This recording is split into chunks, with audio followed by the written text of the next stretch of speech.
Welcome back to Table Talk. I'm Brian Kell. Clint Shrum is the sheriff of Grundy County, being elected to the office in August of 2014. Shrum was recently recognized nationally for his contributions to highway safety with the J. Stannard Baker Lifetime Achievement Award for traffic safety. And the Grundy County Sheriff's Office was recently awarded a state grant involving pre-release case management. We welcome Sheriff Shrum to this table for the very first time. Welcome. Thanks, appreciate it. Tell us about, before we get into, man, there's a lot to cover in this episode we've got with Sheriff Shrum. Tell us about Sheriff Clint Shrum. Sure. Well, 45 years old, been married, if I make it to Saturday, 22 years.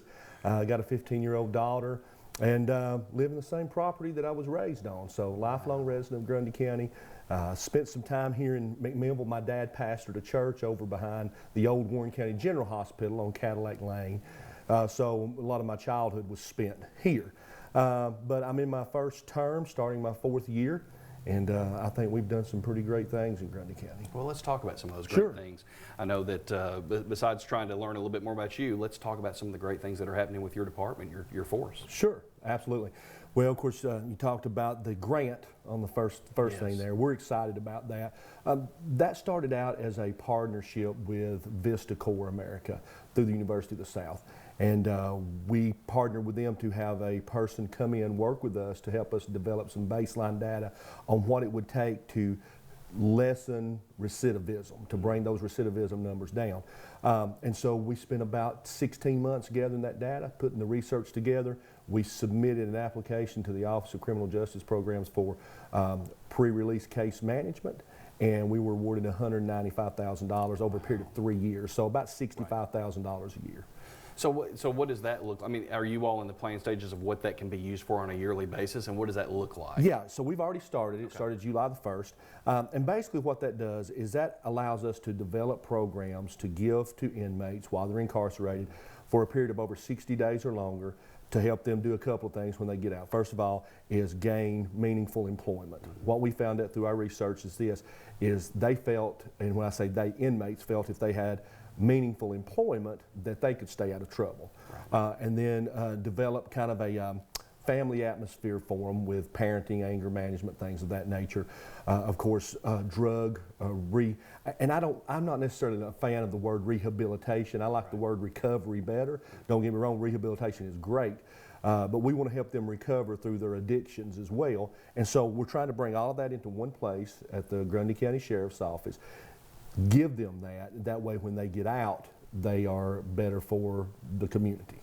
You know, I guess each one of those things that you've mentioned there, you know, like meaningful employment, family involvement in whatever, family and friends, positive kind of situations, and also the recovery from any kind of drug or alcohol situations. I mean, I guess each one of those can be lumped into offering hope to someone, how important that is to an inmate. Yeah, absolutely. You get some folks who are just at the end of the rope, and they feel hopeless, they feel helpless. But I'm a firm believer in this. I believe that we are all a recipient of a second chance somewhere in life. And so, you know, I've heard it said some people need to be thrown under the jail.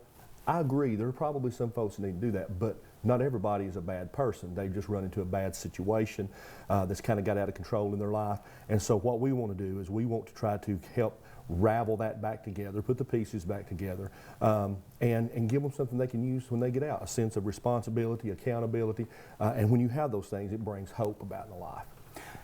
You've been on the job for almost coming up on 4 years. You've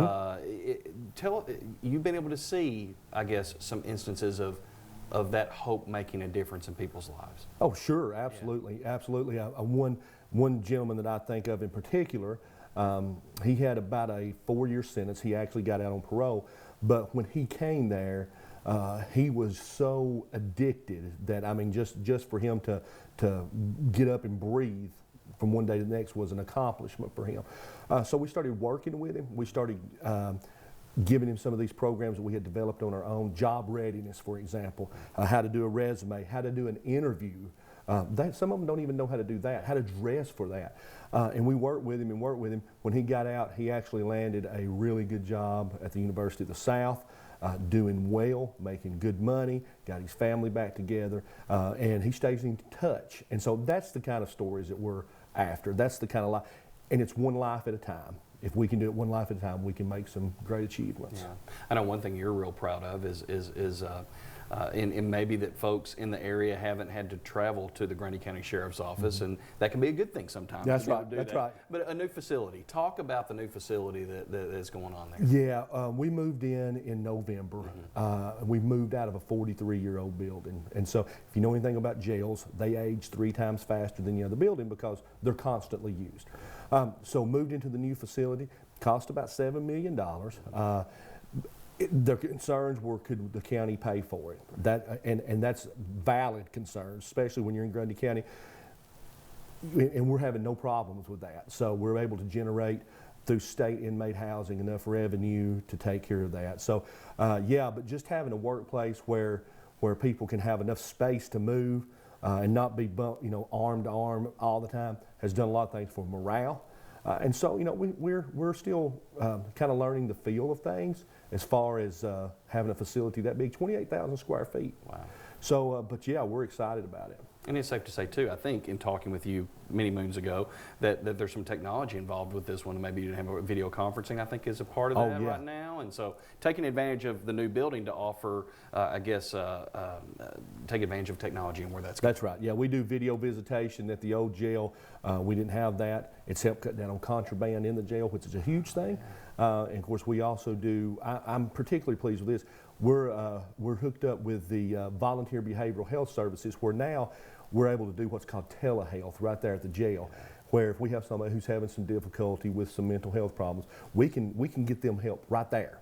That's huge for us, and so we're excited about that. That's unbelievable.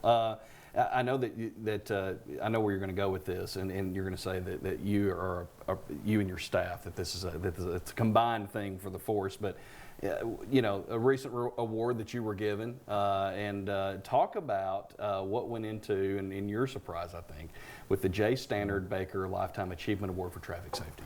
Well, you're right. I do give staff credit, and not just the Grundy County Sheriff's Office staff. They do a wonderful job. They're the ones who actually nominated me for the award and through the National Sheriff's Association. But I've been involved in law enforcement since 1992. So if I make it to August the 1st, I'll have 25 years. But I really took a liking to traffic safety in 1999. I was working with the Winchester Police Department, had a chief of police that believed in that, and so he gave me an opportunity to start a child passenger safety seat program. And we done that, and it had huge success. And that followed me up to about 2006. Bredesen was the governor, and I got asked to take a position with the governor's highway safety office. And from there, we had some success. And I was just doing it because that was the job, but I enjoyed doing that. And we decreased fatalities about 33% in this area. And so the staff knew about that. And so they kind of pitched that to the National Sheriff's Association, and it come down to me and a couple other sheriffs across the country, and they selected me. And so humbling to say the least. And when you stand there beside Director Marshall, John Marshall, and Sheriff Wetzel, who's retired from Oklahoma, who's a pioneer for traffic safety, and J. Standard Baker, what he brought to traffic safety in regards to traffic crash investigation, it's humbling. And so I still don't have a lot of words to say about it. Well, I know that Director Marshall had, and if the last name sounds familiar, it's Thurgood Marshall's son, who is the director of the National Highway Transportation Safety Administration. Director Marshall had this to say about Sheriff Shrum. Through your tireless dedication to traffic enforcement, you have clearly saved lives in Tennessee and made a positive difference, and I know that great work will continue. Our nation in particular, the citizens of Grundy County, are so very fortunate to have your dedicated service and leadership. Yeah, really humbling to hear those words from that man right there. Yeah, he's seen a lot. He has seen a lot. But yeah, I thought that was really great, and congratulations to you. I appreciate that. For that. I appreciate that. Of course, and I would be remiss if I didn't say this.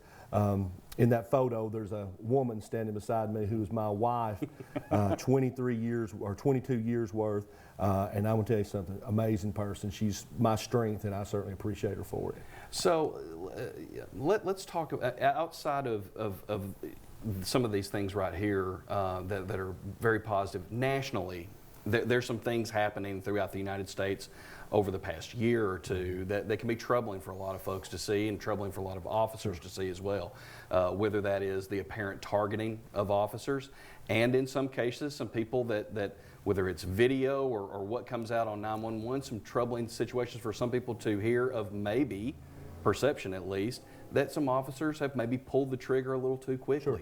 What is going on with you and your force, and what are you all seeing and doing in Grundy County to kind of, I guess, talk about that and embrace what's out there? Yeah, so it is troubling. And when you see what's going on the national scale, sometimes being in Grundy County, we think, well, we're small Grundy County, it would never happen here. But it can. And I guess on a smaller scale to some degree, it has. But what we do is we do talk about it. We don't keep it a secret. It's not like we're living by code. We have staff meetings on a regular basis, and my administrative staff talks about it. And we talk about the one thing they can tell you I have pushed ever since I have been in that office is a term that I have labeled pleasant professionalism. And I believe that we are held to a higher standard because we wear the badge, and we want to portray that. We know that there comes a time when that has to go away. But we want to run it as long as we can run it, as far as being professional with the general public. I say this too. I also think that law enforcement, though, has been stereotyped by the actions of a few officers across the nation. And sure, there's some bad police officers, bad sheriff's deputies, if you would, but that don't make the entire police force bad. And so we're having to overcome some of those things. Every morning I get a text or a message from the Officers Down Memorial page or Police One that says this officer's been shot in the line of duty, this officer's been shot. And that can be discouraging. And we're seeing that when it comes to hiring and keeping people. They don't want to put themselves out there anymore. And I have young men that come and ask me, it's been a rewarding career for me. But I have them think about it. I say, you need to make sure that this is what you want to get into, because it's a trying time for law enforcement, sure enough. What can people do? I mean, whether they're in Grundy County, we've got a viewing audience here in Grundy and Coffee and Warren, and what can citizens do to be a better help to law enforcement? Yeah, well, I think this, first of all, community support is paramount when it comes to if they see an agency trying to do something to benefit the community. I think partnering with them does wonders. I think this having an open, dialogue with the administration of every agency goes a long way. So if somebody comes to my office, somebody calls me, I'm going to meet with them, or I'm going to call them back. I mean, that has to happen. When the brass doesn't respond, then I think that's what irritates folks. If they've got a legitimate complaint, I think they want to be heard. So I think listening is key to communicating as much as talking is. Yeah. And a lot of times law enforcement just doesn't do that. And I've seen it happen both ways. And I've seen some agencies that have ruined themselves by that, but I've also seen some agencies that have really rose to the occasion and said, we want to be better and this is how we're going to do it. Right. So. Kind of as a last question, I know it's a very broad question here, but if you could take just a minute or two to talk about this. A lot of parents, a lot of grandparents watching right now. What do we need to be concerned as parents and grandparents when it comes down to our kids? Sure. And in helping lessen your all's burden? Sure. Two things that we deal with that I think, if I can relay that message. First of all, the opioid crisis that's going across this nation. It's scary. And educating them on the dangers of that is huge. So we have to do that. We have to say, if you're asked to take this, if you're encountered with this, say no, give us a call, we'll come pick you up. And when we go pick them up, instead of being on them about putting themselves in that position, appreciate them for giving us the call. Yeah, and so I think that's huge for us. So the second thing is this: cell phone technology is wonderful, but when you start getting apps like Snapchat, Knick-Knack, I think's one of them, Yik-Yak, that's what it is. Okay. Those others where things can be done discreetly, that's dangerous. And there's kids that are come up missing every day. There's incidents that happen where kids are assaulted, and it's because of that. So I think I can tell you what's on my daughter's cell phone because I look at it. And I think that's what parents and grandparents need to do. Know what your kid's doing, know what they're involved in, and be involved with them when it comes to things that are going to be a positive impact on their life. One way that you can keep track of what's going on with the Grundy County Sheriff's Office, they're on Facebook. Great site to be able to do, and you all do a great job of getting the word out on stuff through that. Thanks, I appreciate that. Sheriff Shrum, thank you for being here. I hope we'll have you back. Absolutely. And talk more about what's going on with the Grundy County Sheriff's Department and your force. Appreciate your service. Thanks, appreciate the opportunity.